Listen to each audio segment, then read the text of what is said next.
This call is now being recorded.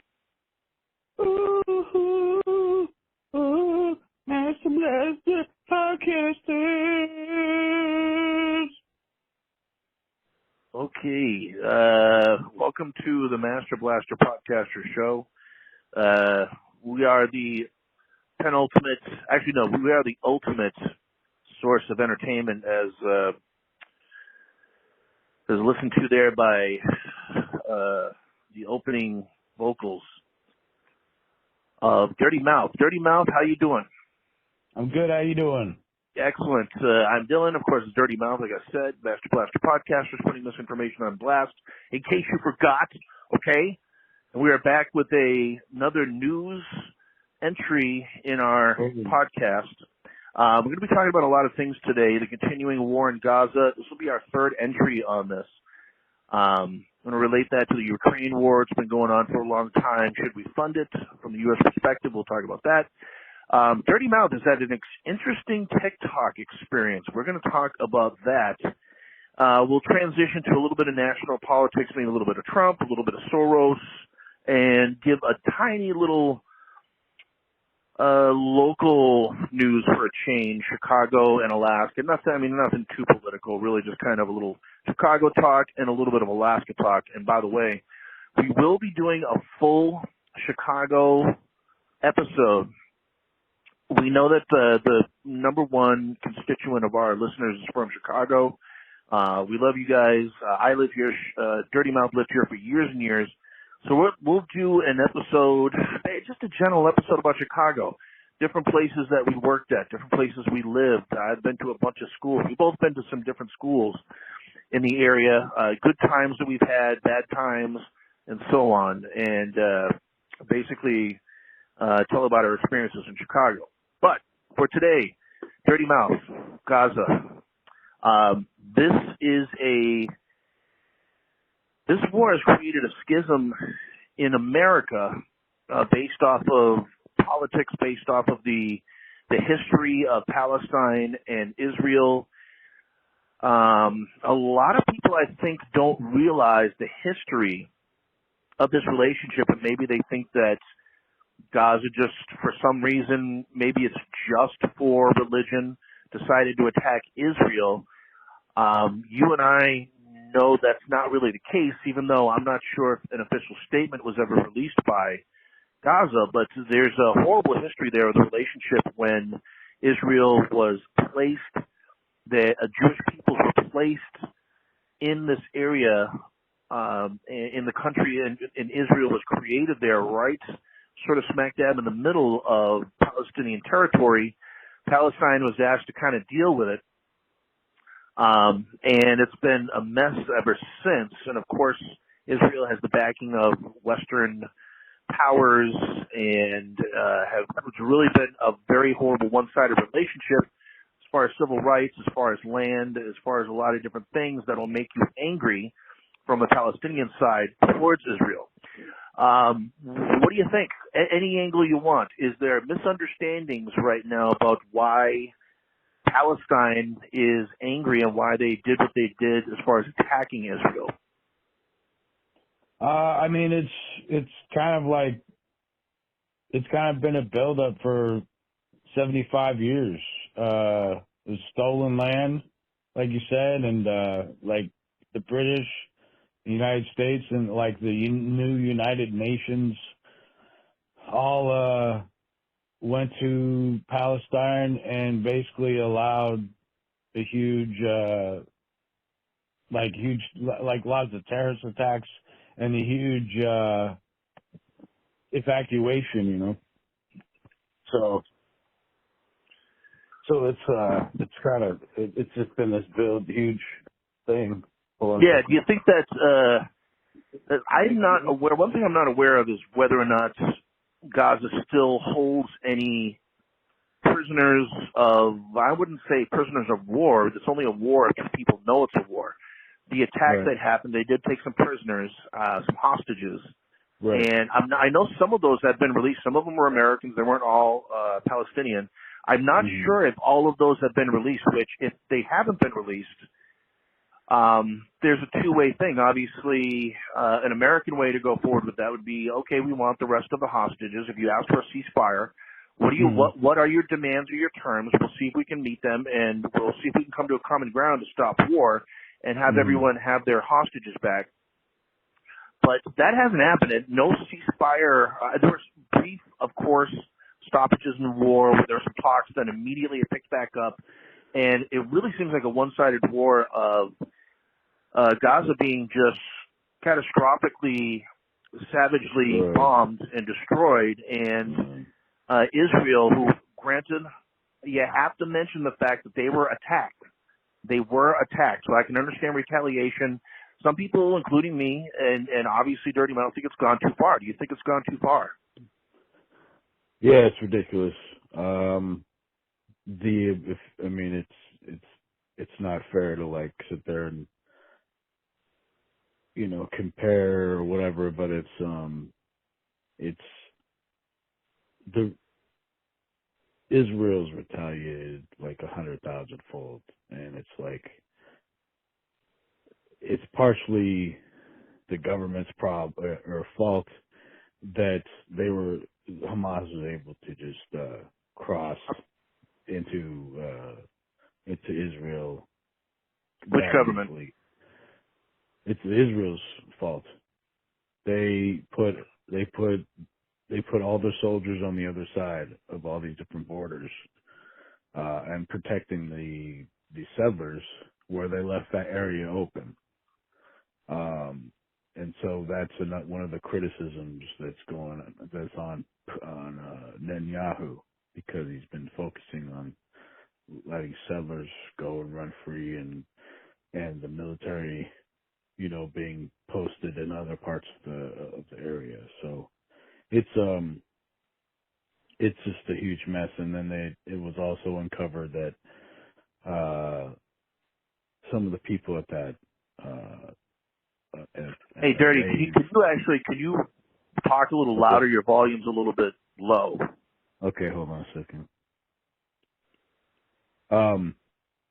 It's been reported that there were Apache helicopters, IDF helicopters, and they were firing upon the citizens as well, because they were confused by what was going on, and it was just a total shit show. So it's just I can understand, I can sympathize for one respect, but it's really hard when to compare when it's like you have people that have been, basically it's been called a open air prison for at least 20 years, and the wall and everything, and it's you can't expect people to just take it for so long and not try to do anything and fight back, because it is a one-sided thing, and it's like all the weapons we're sending, it's ridiculous. Biden just pushed through like 100 million in missiles, or in artillery for tanks, I believe, or was he actually sold some as well to Israel. Right. So it's just it's like he says one thing and then it ends up being another thing, and it's like you can't say, hey, you need to go soft and then sell a bunch of weapons to the country that's pulverizing the other one. And it's the rhetoric too. It's not like just my imagination. It's like if you hear all the Israeli representatives do, they say that they say the most fascist shit about people, and it's like, are they even they're just now releasing information on how many Israelis are dying. Like before they wouldn't say anything, because it's like it's been discovered that there's been a lot of like friendly fire accidents. Just a lot of humiliation for the Israelis, because they just claim to be the baddest, and it's like they were also warned, I guess, a year before, but they ignored it as well, just like 9/11 about the attack. So in America, a lot of people have gone to social media to give their take on the war. This is a really divisive subject. There's people speaking up for Palestine. I don't know all the opinions that are being brought forth by a pro-Palestinian movement. We know it's heavy in On the Democratic side, it's heavy on the college campuses. Hmm. And some people are getting fired for it. They tried to go after, I guess, so it was a Harvard professor was threatened. And I don't know exactly what she said, but I heard she was threatened with her job, and Harvard stuck up for her and said, no, we're not going to fire her. 800 teachers signed in our teachers. So, and this leads into, you have been censored. For all those listening, Dirty Mouth had a TikTok account, which had quite a bit of views and quite a bit of followers in the thousands. And recently, your TikTok has been taken from you. Can you tell us a little bit about the censorship that you experienced, or maybe some censorship that you see outside of your experience as well? Yeah, I just noticed that I got into it with some people, and I also have I post my feelings about things, and I just noticed that and a lot of people have, it's just like they post things and like they get censored on. That's what happened to me, and I do get specific. Do you remember any of your entries that well, this is the thing. There was like 5 people, and I'm getting into it with them, and it's like I'm figuring I can't narrow down which ones, but it's like they all said something and they all kept commenting and trying to get into it with me. So I don't know which one I would have said something to, but 2 of them are veterans. That might have something to do with it as far as like the algorithm. I think it's the algorithm and how I worded things. And just basically if you say, free Palestine or anything like that, it's or from the river to the sea, that's like a hot, like a trigger button. So, and I think TikTok is I think they're caving to pressure from like the Israeli government. So, and the U.S. government as well. The U.S. government already wants to shut TikTok down in general, so this is just one more thing for them to pile on. So, I wonder how many. I hear a lot of back and forth generalisms without people delving deeper into the relationship between those 2 areas. And I think it's just a bunch of people yelling at each other who have biased opinions for one reason or another. It's people aren't learning anything from it. I mean, we did delve deep into the history of that in our very first war in Gaza episode that we did, which the history clearly explains it. I briefly explained it at the beginning of this podcast about if you have an oppressor and the one being oppressed, then eventually there's going to be some blowback there. America has certainly experienced it in different relationships we have, and we stick our nose in business that we probably shouldn't. And again, I am not condoning the Gaza attack on Israel, killing women and children. Basically what we see going on in Gaza, there was a small example of that, of how Gaza attacked Israel. It just was on a smaller scale. I'm wondering what they could have done better to try to get their message out there about we're tired of this relationship. I don't know who they can turn to because they don't have a lot of allies. I mean, Israel has a ton of allies. And who will listen to Palestine? Is it better at some point? I mean, I don't see how they can win this. Is it better at some point for them to give up the land for sake of peace and just go somewhere else? If it's always going to end up in them being, what's the other side of it is you stay there and you're oppressed and you get destroyed. Right. So this is the thing. Right now, Hamas is actually winning. Like they're taking out tanks, like with small explosives. The world has been condemning it, and it's growing even faster. That's true. In popularity. Boycotts have been working on Starbucks, KFC. There's like 12, I believe, major corporations like Puma has already pulled from the Israeli sports, community, I believe. Taylor There's Swift. so much. Taylor Swift spoken out, and it's more and more, and like the videos of people. It's hard to listen to the Israeli propaganda as like they're always the victims, and this is a major thing though, dude. You talk about like they should leave the land, like the land's going to be destroyed because as we speak, they're flooding the soil with salt water, which will destroy the infrastructure of the soil, so they won't be able to grow anything on the land. Yeah, but you can't misstate what I said. I didn't say they should. I said, should they consider the possibility of that? Yeah. The alternative is them getting destroyed and going against someone that they can't win, basically, militarily. So it's so nobody is going to take the Palestinians in. Like, and on top of it, when they leave anywhere, like they get bombed. Like they say, go to this place. The Israelis, they say, go to this place. There's all these. They have this like chart system now, and they go to section 283 or whatever. They go there, and it's either like nothing, or it's like they bomb shit, like and pound shit, and just keep going. And so it's like, it's just ongoing. And now, so I think it's just, some people would. I'm sorry. Go ahead.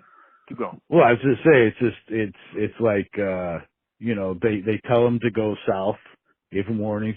They go south, they start pounding in the south. The Israelis do with bombs, and then so it's just kind of like it's hard to say. And on top of it, as all this is happening, who is it? The Lebanese? Is it the Lebanese? The Yemenis are getting ready. They want to enter the fight. Iran is like etching to go, and I think Turkey is too. And so it's creating a huger thing. And on top of it, Biden started to feel the heat too. He's trying to, and it's like I said, he's he's being two-faced where he's like, you got to get softer, and then he's like pushing through millions of dollars of ammunition, and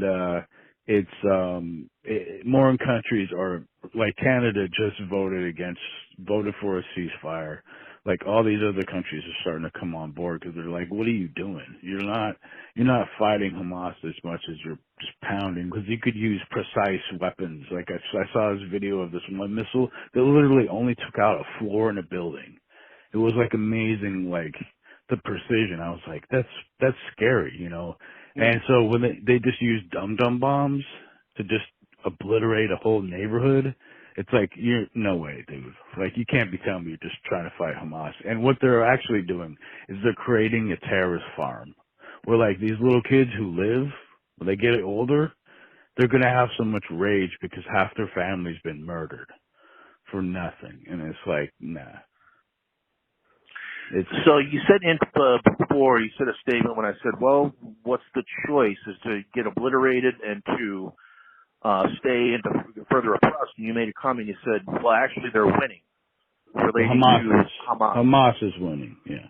So the narrative is changing, has changed a little bit towards especially towards, I think, Netanyahu.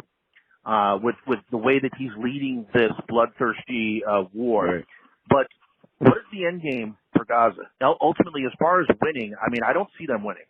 I don't see that at all. I see a little bit of a comeback as far as the narrative changing. But the end game is, I don't care if you have America, if the United States is behind Israel, I don't care if you put Iran, Turkey, you can put 100 different third world countries in there.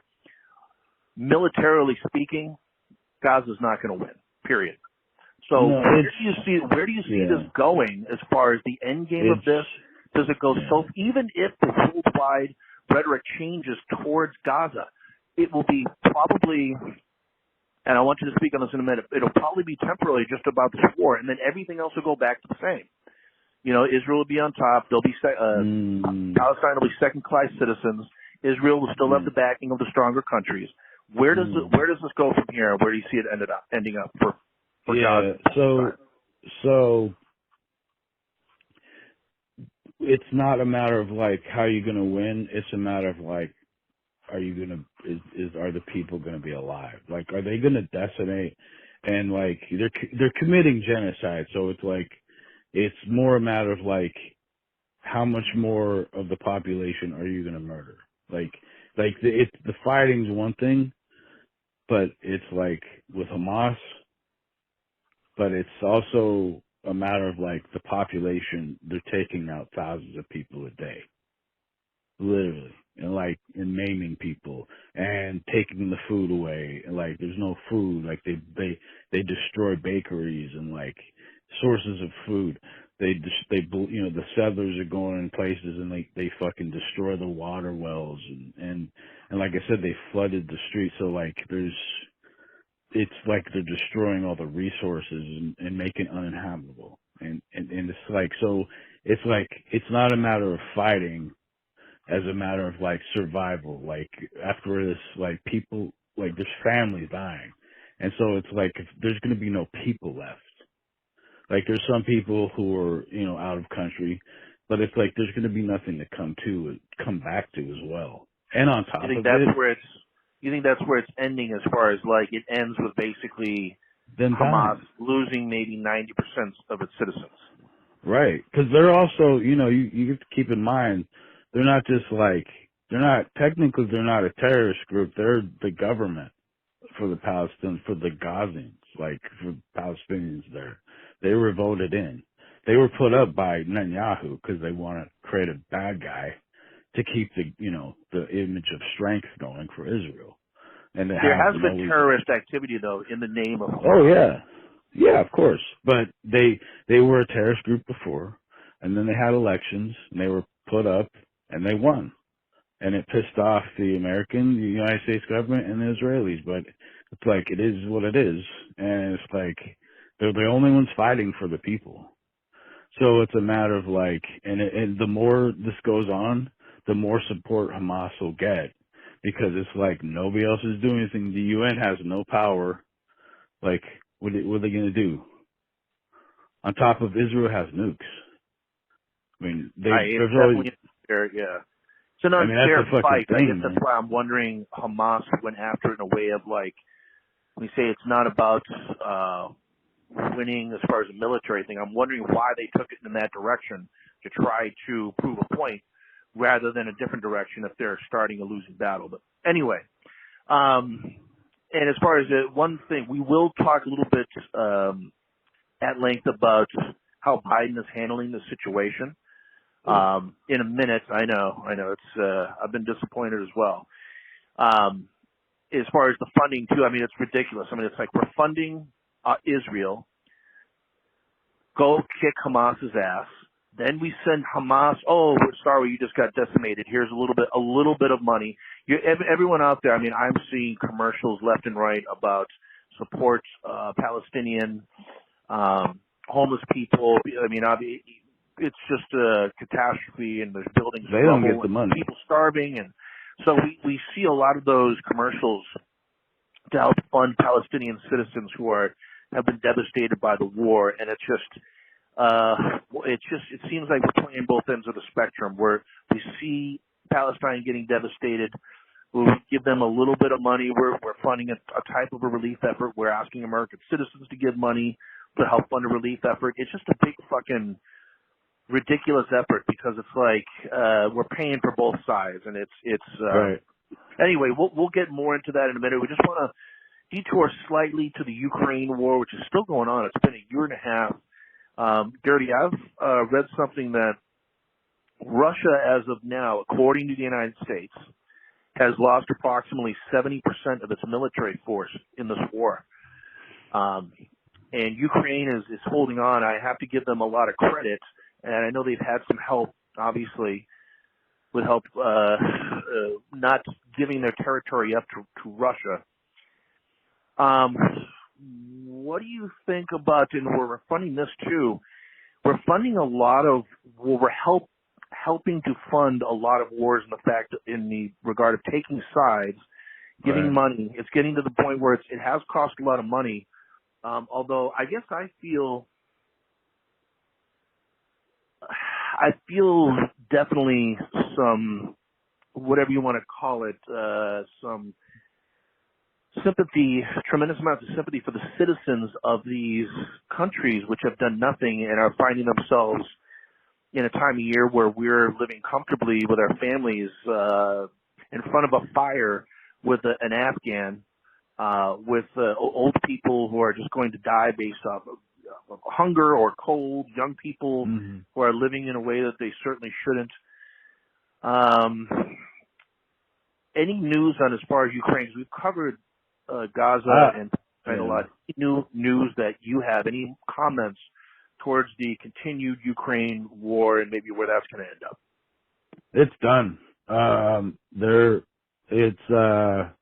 not going to get any more funding, and Russia's done a lot of damage to them. They can't beat the Russians, like, militarily, and they can still mass produce weapons, and it's a lost cause, and I guess the way I feel about it is that I also feel it was like a proxy war for the United States. Like, there were a lot of chances, I guess, to a ceasefire, or some kind of agreement, and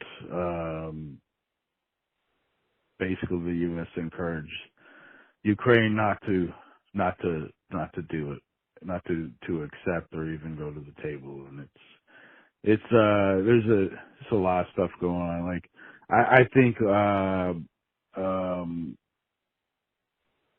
the leader of Ukraine is Zelensky this is gonna end. He's gonna be ousted, and somebody else is gonna step in.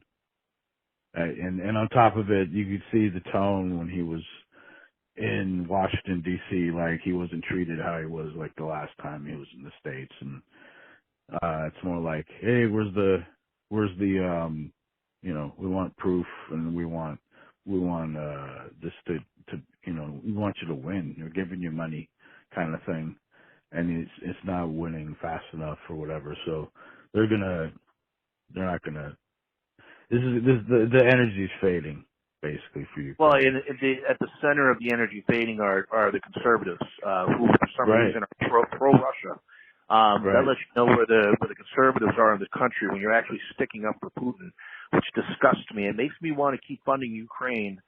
The last thing I want is for Putin to have any more land or to take over any more countries. And yeah, for the record though, Dirty, you are in the camp, the hands-off camp, right? Like, don't fund in general, Israel, don't fund Gaza, don't fund Ukraine. I mean, they don't. America doesn't fund Gaza. They don't have shit. They're giving them relief. Who's giving them relief? U.S. Where? From who?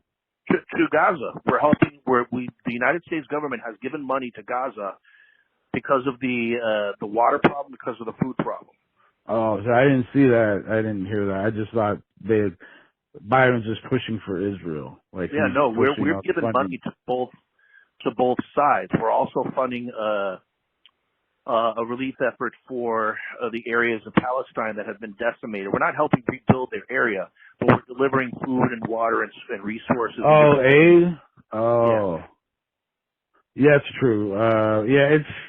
It's still, there could be more done. But yeah, but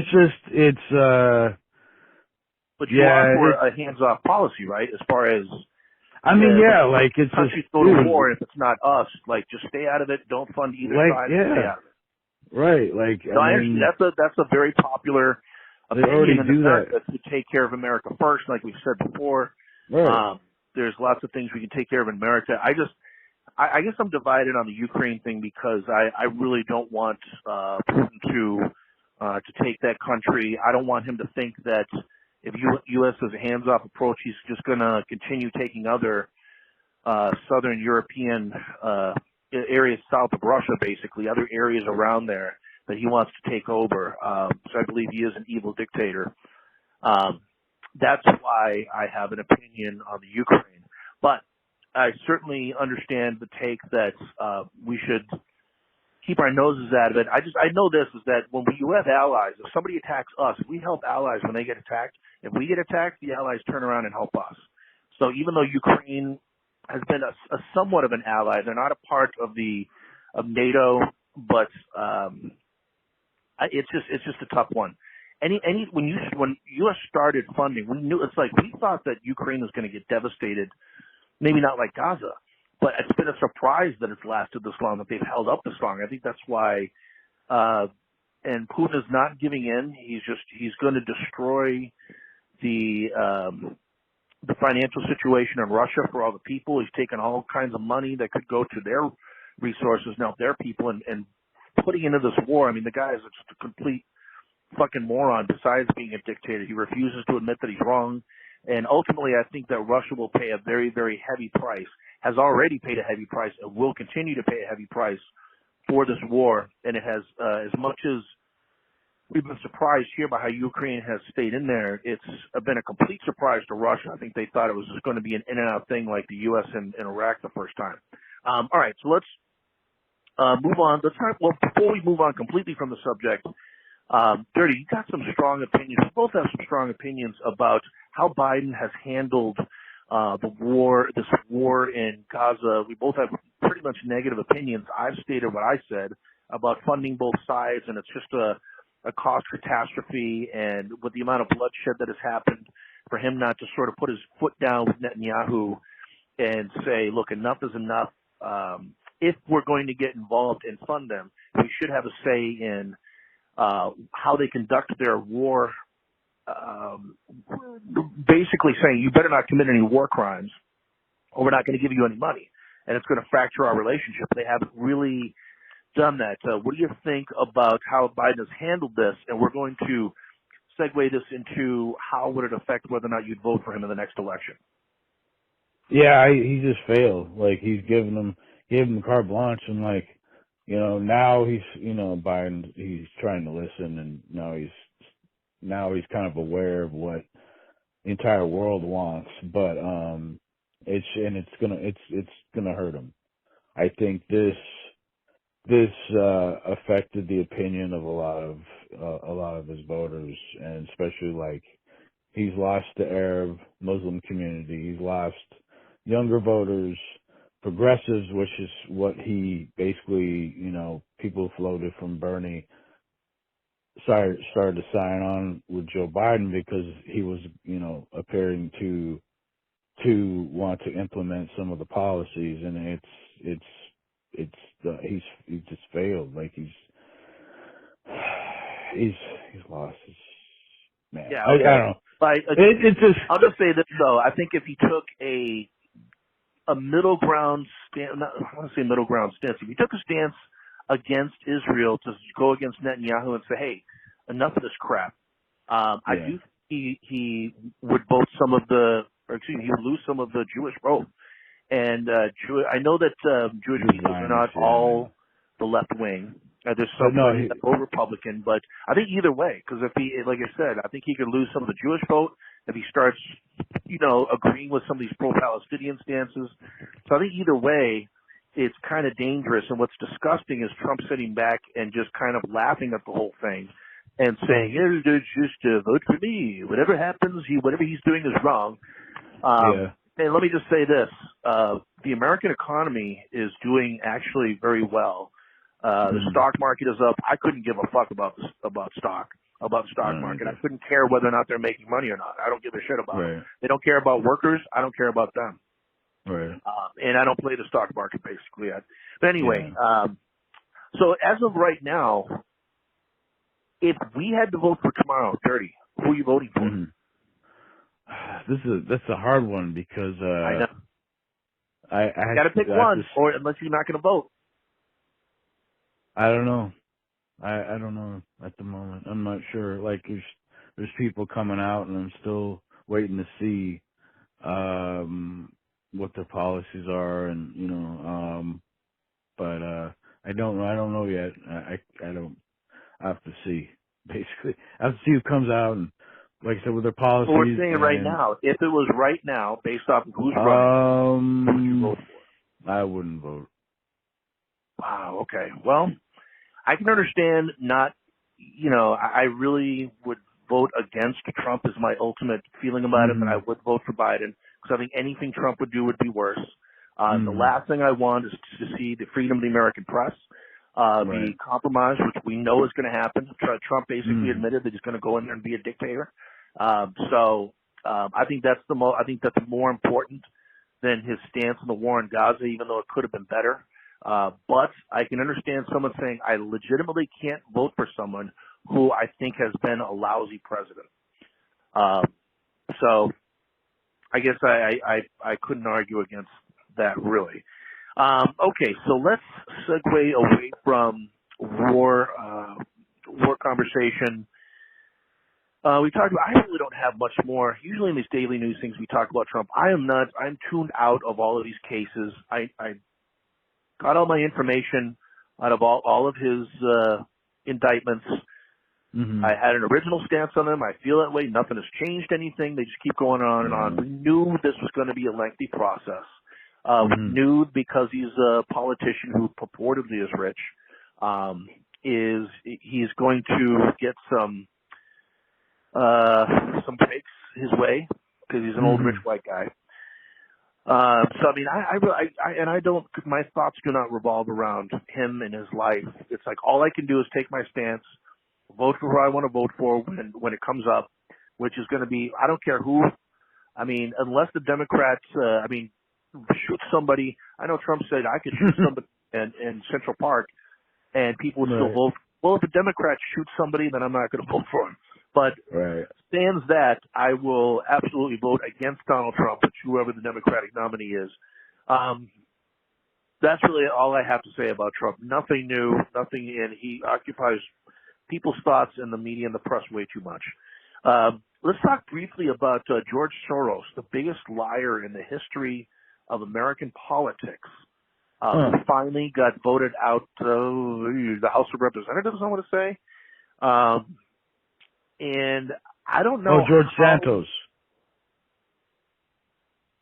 Oh, did I say so? I said Soros. Yeah, I was like, uh-oh. Oh, that's the Democratic. That's the Democratic guy who actually. He donates to the Democratic Party. Yeah. So what's his full name? Is George Santos? Yeah, well, that's one of them. He's got many aliases, so. Of course. No, George Santos, you're right. I'm sorry. Thank you for catching that. Yeah, dude.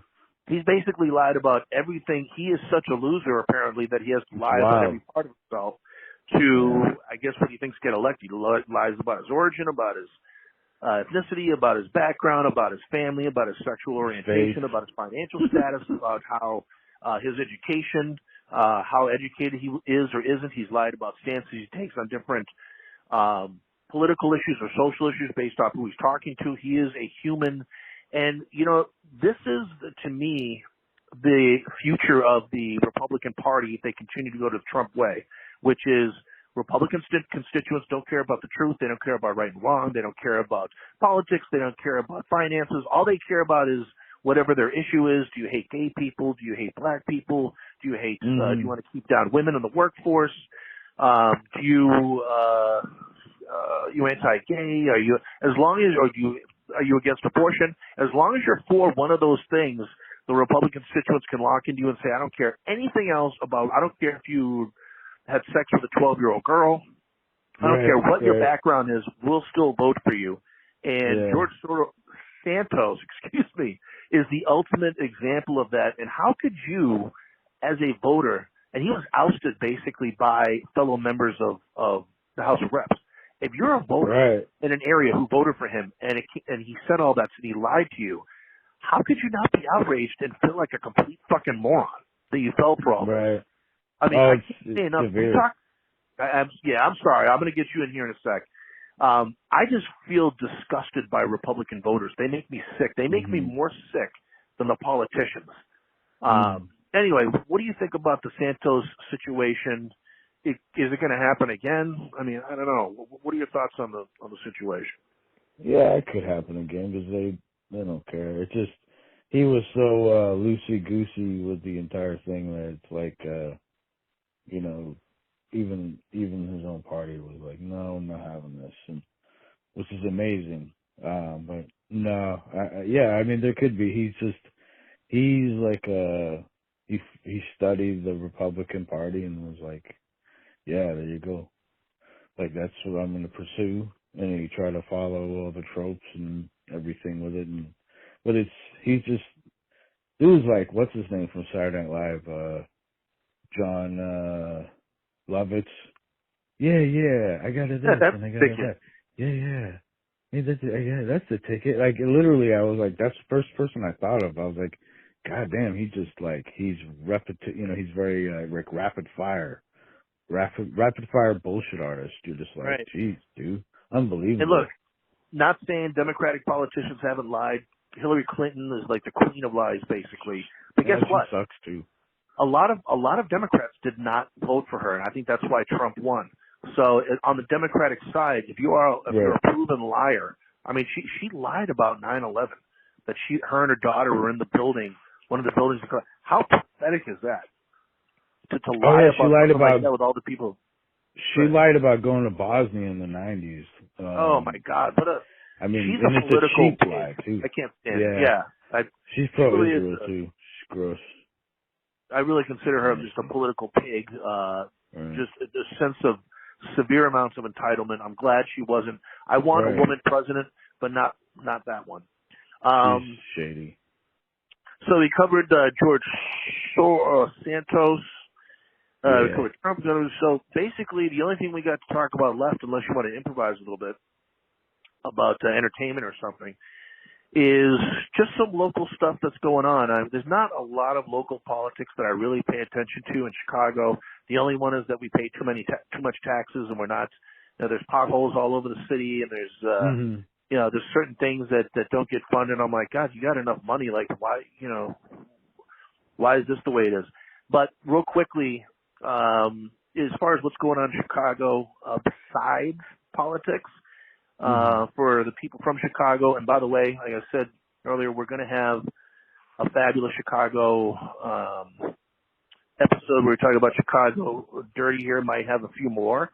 You might extend those into some other episodes about Chicago, Mhm.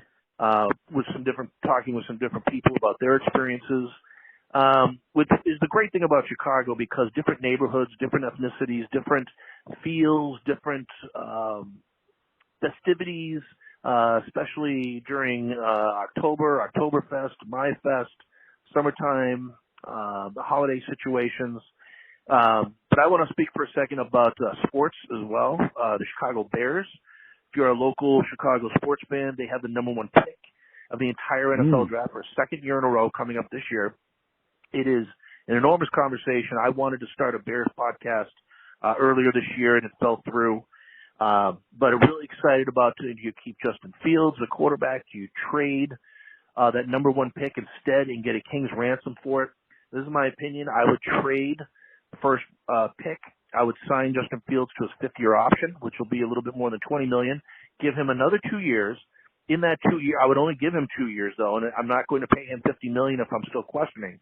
But in trading for, say, 2 future number one draft picks plus another player, my dream would be to trade with the New York Giants and to get Thibodeau, the fabulous young pass rusher, with 2 future first-round draft picks. What you can do is take a look with those 2 future first-round draft picks with a bad team.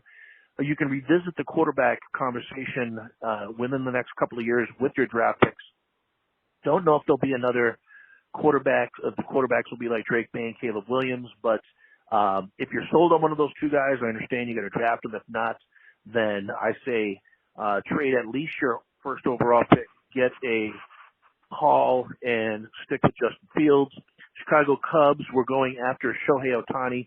Dirty, this guy got a $700 million contract from the Los Angeles Dodgers to play baseball. Wow. Talk about a king's ransom. The Cubs were going for him. I say it's okay that they didn't sign him. Sign 3 or 4 players that are really good if you can. If there are 3 or 4 players to sign that you want to pay, instead of all of it going to him. The White Sox. Chicago White Sox may be moving to Nashville. Moving away from Chicago to Nashville, I say good riddance. You suck anyway. The owner's kind of a joke. So even though I did have some good experiences going to Sox Park there. The Bulls are going to trade Zach LaVine, who is their leading scorer, their big, young star. I say good riddance again. They've been playing better without him. He's got an attitude problem. He's not the kind of teammate I would want.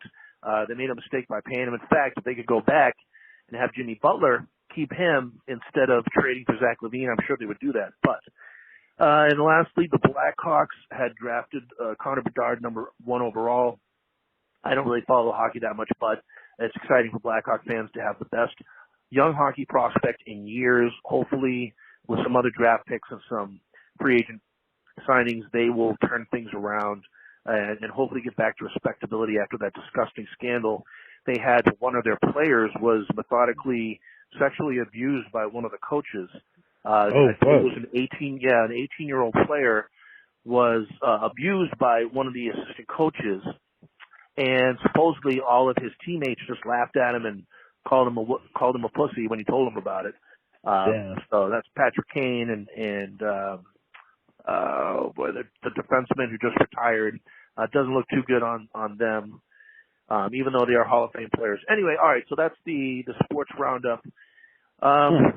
Dirty, anything about, I know you don't live in Chicago, anything you want to say about Chicago, or, and we're going to do a Christmas episode following this, anything about Anchorage, any local things that are happening that you want to talk about?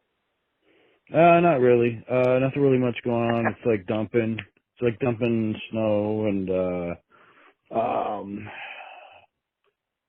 let's see. No, I'm working with this one guy who's an up and coming tattoo artist and gonna let him use my stomach as a canvas. Yeah, nothing much else going on. It's just the weather mostly and the same old. I like the holidays, so it's kind of like, people coming home and,